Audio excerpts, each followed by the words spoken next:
Saya sering melihat ceramah Ustadz di YouTube dan saya sangat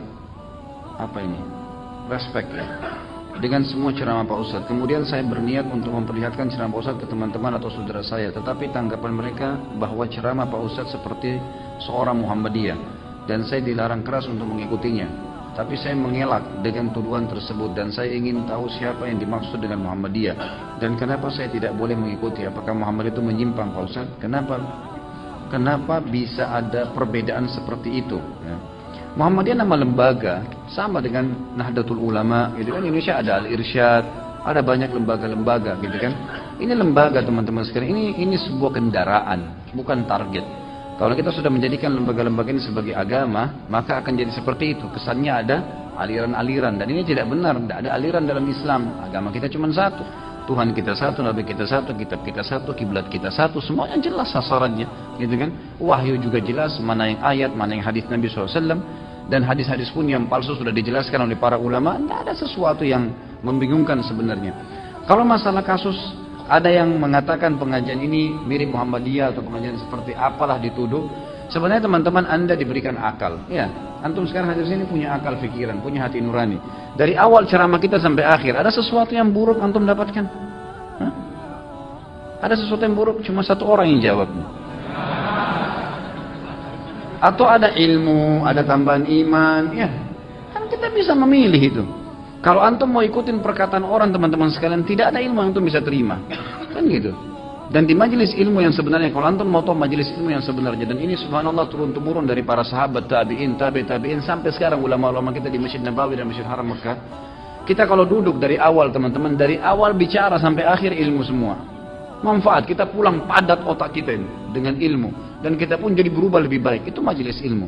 Kalau antum datang majelis ilmu, ngomongnya ngelantur, cuman tahu ketawa-ketawa, cuman tahu dongeng-dongeng, cuman tahu pendapat saya, tidak usah hadiri. Memang begitu. Itu bukan majelis ilmu namanya. Antum kan punya hati nurani. Kalau orang bicara apapun, antum sendiri yang tentukan. Oh ya, ini saya tahu ini benar. Udah, orang mau bicara apa jangan usah dengar. Karena semua syaitan itu teman-teman, kata Allah, inna syaitana yanzigu bainahum. Syaitan itu nazak. Nazak itu kalau ada celah di batu atau celah di buah, sedikit retak, sedikit bisa masuk di situ ulat, itu namanya nazak. Bisa nazak, dia bisa masuk ke situ. Syaitan tuh masuk di segala lini, gitu kan. Kalau antum sudah multazim nih, sudah mulai masuk pengajian, sudah mulai pelihara jenggot, sudah mulai ikuti pengajian, sudah mulai lisannya sudah ngomongin, oh Allah berfirman loh, itu ustaz ini bicara masalah ini. Syaitan nggak bisa goda antum berzina, susah. Benteng antum di zina kuat. Benteng antum diriba jadi sudah mulai kuat, sudah mulai ada tameng. Di mana? Di fitnah, di ghibah. Antum lemah di situ. Makanya dimasukin di majelis ilmu tuh fitnah dan ghibah luar biasa itu. Nggak kenal, nggak apa main fitnah sembarangan. Ini dosa yang bisa terbuka. Syaitan masuk ke celah di mana antum lemah di situ. Kan gitu. Ada orang rajin sholat nggak bisa diganggu, nggak bisa tinggalin sholat. Syaitan sudah putus asa di situ. Tapi dia lemah di lawan jenis misalnya. Syaitan buat dia lemah. Dia bisa pacaran, bisa zina. Itulah dikerobotin sama syaitan. Gitu kan? Dan orang mukmin jeli, tidak boleh ada yang luput, tidak boleh ada yang lolos. Syaitan bisa menggoda.